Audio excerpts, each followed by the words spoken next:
This is the Sickmode kick style we're building today. Go stupid, go dumb, everybody get drunk.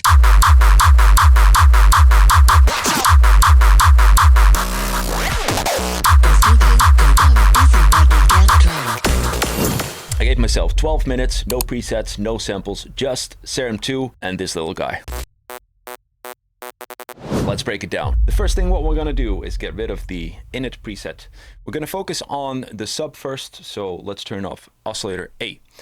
Sub, I'm working on C5 key, it doesn't really matter. We're gonna fine tune it anyway with the pitch. So let's just put it down 2 octaves. Nice, okay, so now we clearly have that sub bass. Next step is defining the sub pitch. That means the sub is gonna womp. So we'll create a movement using LFO1. We'll put that on the coarse pitch and we're gonna do something like this. Woo. This is gonna be the gated effect of the kick eventually. Now this is fine, and for LF2 we're gonna shape the volume for the sub. That means we're gonna leave a little bit of room for the punch and we're gonna blast the sub here. Now LFO2 is going to be on the level, and the level is going to be all the way down, and this is going to be all the way up. So now we'll have room for the punch to breathe a little bit when the time is there. So the punch technically starts here now, and not sure if you can hear it. Yeah, you can. Okay. You already have that nice bass, nice low end. Okay, step number 2. We're going to focus on the punch. Let's create a punch. Oscillator A. And for the wavetable, let's select, I'm feeling this one today. All right, and let's just mess around with these settings. There's no right or wrong. Eventually something will come out of it, hopefully. And let's see what we have right now. Beautiful, almost finished, right? I'm gonna put a sync on this one, and with the sync, you can speed up the wavetable, if you will. It's gonna repeat itself, look. We're gonna find a better sweet spot for the punch soon. I'm just gonna put some, it's not presets, but this is a workflow when I create kicks. Yeah, I know it sounds horrible right now, but hear me out. We're gonna shape the punch. So that means the punch is gonna be short, because now it's just very long. The punch needs to be shorter, it needs to be snappier, and the way we do that is by defining the level. So LFO3, I'm gonna put it on a level right there. This is all the way left. That means there's no level open, there's no wet, if you will. And this is purely regulated by the LFO. Okay, now for the punch, I want to shape it that it hits immediately, but also a little bit of echo effect. So let's do that. Something like,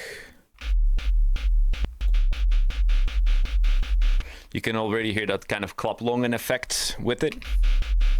So it opens up, it closes, and it opens up again. Now, I want to make it a little bit more snappy. So the way you do that is by putting an LFO on, you guessed it, the coarse pitch. And this one is going to be really steep. So what we'll do is I'll draw it out here. This height defines the amount of pitch it will go up. So this is shooting up immediately, and then it comes down like that. So now we should have a little bit more transient. Sounds better already, right? Okay. Nice beginning, nice foundation. Now this is the basics of the kick. Obviously it doesn't sound like a proper kick, right? So what we'll do is we'll go to the FX, and I'm gonna add some FX to it to make it a little bit more spicy. Okay, first up is a filter, and this is usually, all right, I have a workflow for myself that I use to create these kind of kicks. I did a little bit of research on it, and there's a million possible ways to create these kind of kicks. So do whatever you want with it. This is just the way I handle these kind of kicks. Okay, so the first thing what I'll do is put a filter, and I'm gonna put this on a phasing filter, and I'm gonna crank up the drive a little bit, but I'm gonna turn down the mix. I want it to be turned off for the reason that I'm gonna put it on an LFO. LFO on the mix. Now this filter is going to create tremendous amount of transient on the punch, and that's because of the phasing filter. But you'll have to tell Serum, hey Serum, I need you to follow a pattern with the wet. So what we'll do is draw this out, something like this. You can hear the transient already coming, right? It's much stronger now. I think for now this is fine. Now let's add an equalizer. And this equalizer is a weird one because it doesn't do much until later. And that's the difficult thing with music production. You go left and right, back and forth with FX chains. And sometimes when you add an equalizer before the distortion and you remove certain frequencies, you get really fantastic results. So it's literally a matter of fucking around and finding out, to be honest with you. Okay, so the weird peaks that I created that worked for me, I'm not sure if this is going to work for this kick. It's just some dips here, something like that. You can hear that it cleans up a little of the frequencies in the punch itself, but it's going to be more important the more we add to it. Speaking of adding to it, let's add the distortion finally. This will shape the kick way better. And we're going to go for a tube, everything here, blast it open. But the mix is what we're going to put down, and we're going to put that on an LFO. I want to control that. So LFO 6 on the mix. Nice. Okay, and this one is going to be very similar to LFO 3, the same pattern. So we start here, we open up. A little bow. All right, the same pattern as the other LFO. Okay.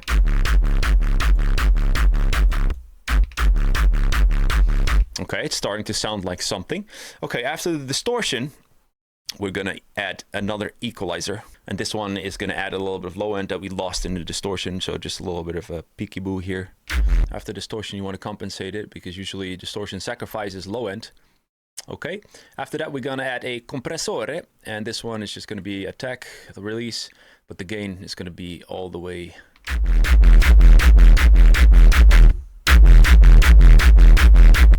Multiband, if you want to compensate here, highs, mids, lows. All right, this sounds good. After the compressor, we're going to add a EQ, and the EQ is going to dip in the sub bass frequency. This will make the sub separate from the punch a little bit better. Usually when you create kicks in Serum, it's just going to be one boomy field of frequencies. So we're going to make a dip.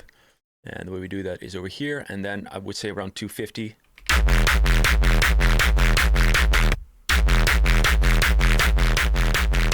All right, that sounds good. It's starting to take shape, but I need the punch to be on a separate bus to add reverb to it. Let's do that. Number 2. Reverb on a hull. Yeah, and I'm gonna put that on a envelope. So the mix is gonna be on an envelope. So only the reverb is turning on when I'm telling Serum to turn it on. All right, let's draw it out. It's gonna be similar to the other envelope we had for the punch. All right, maybe remove some low frequencies.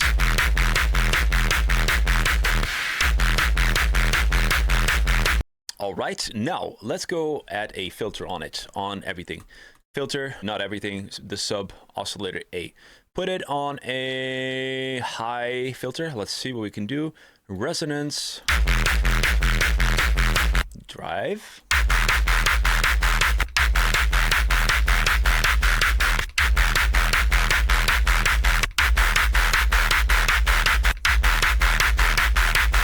Not bad, not bad.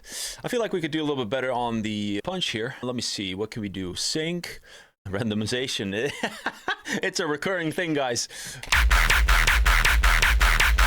And the sub is immediately 10 times better. All right, semi. Let's just mess around with this.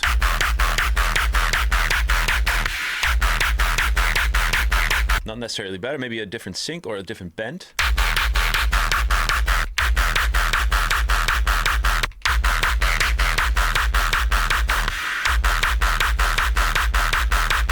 Not bad. Okay, how about we go back to the main and the cutoff filter.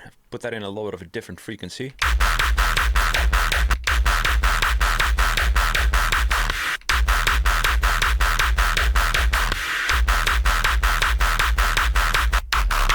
All right, maybe a little bit more of this.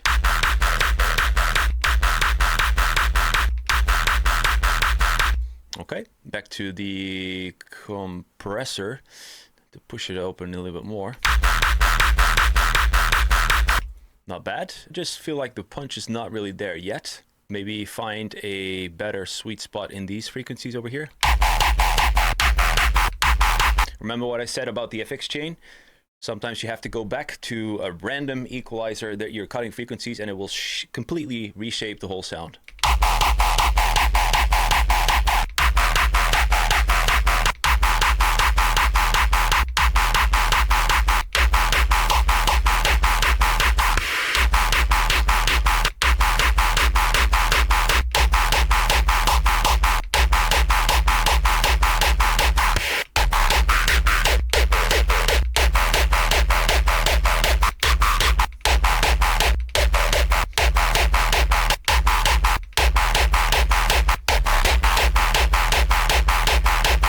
Not bad. Now let's see what we're at in span. How much do we have to adjust?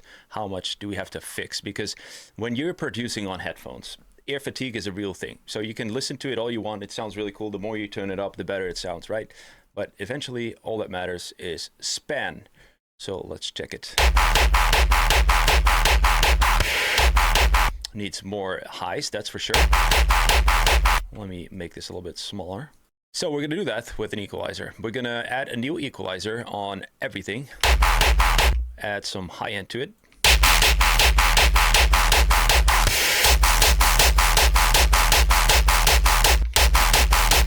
I feel like it's a little bit out of balance. So what we can do is now add a complete new equalizer to push everything down in total.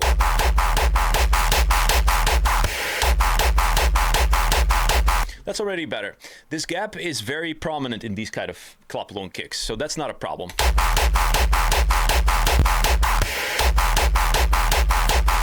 Okay, back to reverb. How do we look in here? LFO, which one was that? LFO 7.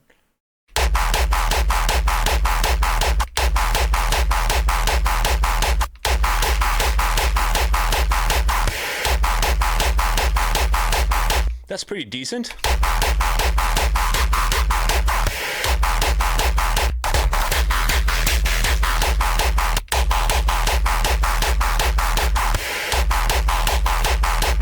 All right, I'd say that's pretty decent. Now, let's check out the final result. All right, this is the final result. It's available for my students and for my members. Just check out neurosproductions.com for the download for the preset. Basically, what I changed is I fine-tuned the exact settings for the filter in combination with the right cutoff in this filter and in the combination with the sync and the asymmetrical.